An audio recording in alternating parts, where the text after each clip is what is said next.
Dictation 90 शब्द प्रति minute का है। डिक्टेशन स्टार्ट होगा 3 सेकेंड बाद। दुनिया भर में जलवायु परिवर्तन और बढ़ती पर्यावरणीय चिंताओं के बीच धरती और खासकर मानव जीवन को बचाने के लिए लगातार विमर्श चल रहे हैं। इसमें सबसे ज़रूरी पहलू है कि अगर पर्याप्त भूमि और जल को संरक्षित कर लिया जाए तो बड़े संकटों का सामना करना आसान हो जाएगा।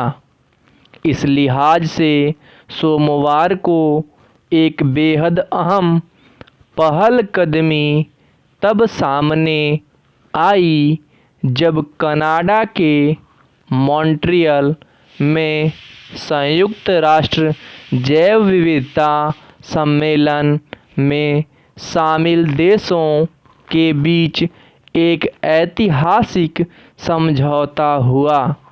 इसके तहत बनी सहमति इस दशक के अंत तक विश्व भर में 30% भूमि, तटीय इलाकों और अंतर्देशीय जल क्षेत्र के संरक्षण का लक्ष्य पूरा कर लेगी। साथ ही खाद्यान्न की बर्बादी में भी 50% कमी लाने का लक्ष्य रखा गया है।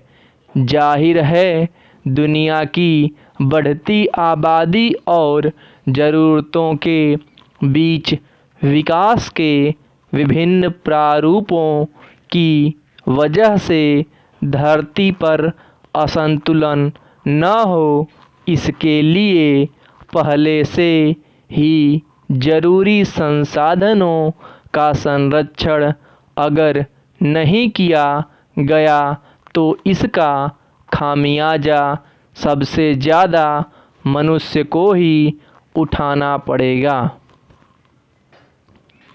कहा जा सकता है कि इस मसले पर बनी सहमति भविष्य के संकट से बचने की दिशा में एक ज़रूरी कवायद है, मगर यह देखने की बात होगी कि इस पर वास्तव में अमल किस स्तर तक हो पाता है। दरअसल COP15 की अध्यक्षता कर रहे चीन की ओर से एक मसविदा जारी किया गया, जिसमें 2030 तक जैव विविधता के लिए अहम माने जाने वाली कम से कम 30% भूमि और इसके साथ साथ जल के संरक्षण का भी आह्वान किया गया था। फिलहाल 17% भूमि और 10% समुद्री क्षेत्र संरक्षित दायरे में माने जाते हैं। मसविदे में पृथ्वी पर विभिन्न लुप्तप्राय प्रजातियों के संरक्षण, जलवायु परिवर्तन के गंभीर और घातक असर के साथ प्रदूषण को कम करने के लिए की जाने वाली कोशिशों में और तेजी लाने की बात भी कही गई है। स्वाभाविक ही विकासशील देशों के सामने इस दिशा में ठोस पहल करने के लिए सबसे बड़ी चुनौती धन की होगी, मगर इस सम्मेलन में सहमति बनी है कि दुनिया में भूमि और जल संरक्षण सहित जैव विविधता को बचाने के लिए विकासशील देशों को धन मुहैया कराने के लिए उपाय किए जाएंगे। निश्चित रूप से इसमें जैव विविधता को बचाने के लिए एक तरह से समावेशी दृष्टिकोण की जगह बनाई गई है।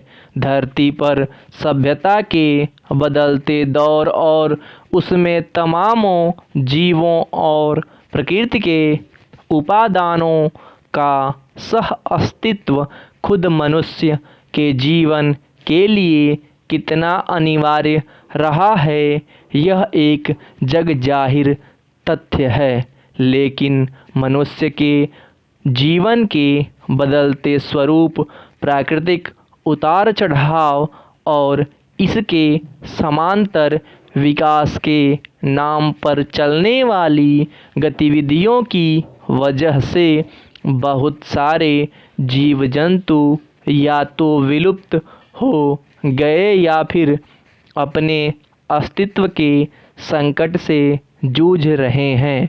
सभी जीव एक दूसरे पर निर्भर और पारिस्थितिकी चक्र में परस्पर गुथे हुए हैं। ऐसे में अगर भविष्य में धरती पर जैव विविधता को बचाने की दिशा में ठोस कदम नहीं उठाए गए तो एक के अभाव में दूसरे का बचना मुमकिन नहीं होगा। इसमें स्वाभाविक ही भूमि और जल का संरक्षण प्राथमिक होगा। इसके अलावा भोजन की बर्बादी को रोकना भी इसी के समांतर महत्व का मुद्दा है। मौजूदा समय में जिस तरह पानी के अभाव से लेकर प्रदूषण तक की समस्या पैदा हो गई है, उसमें संयुक्त राष्ट्र जैव विविधता सम्मेलन में बनी सहमति निस्संदेह बहुत महत्वपूर्ण है। स्टॉप। अगर यह डिक्टेशन आपको पसंद आए तो चैनल को सब्सक्राइब करें। धन्यवाद।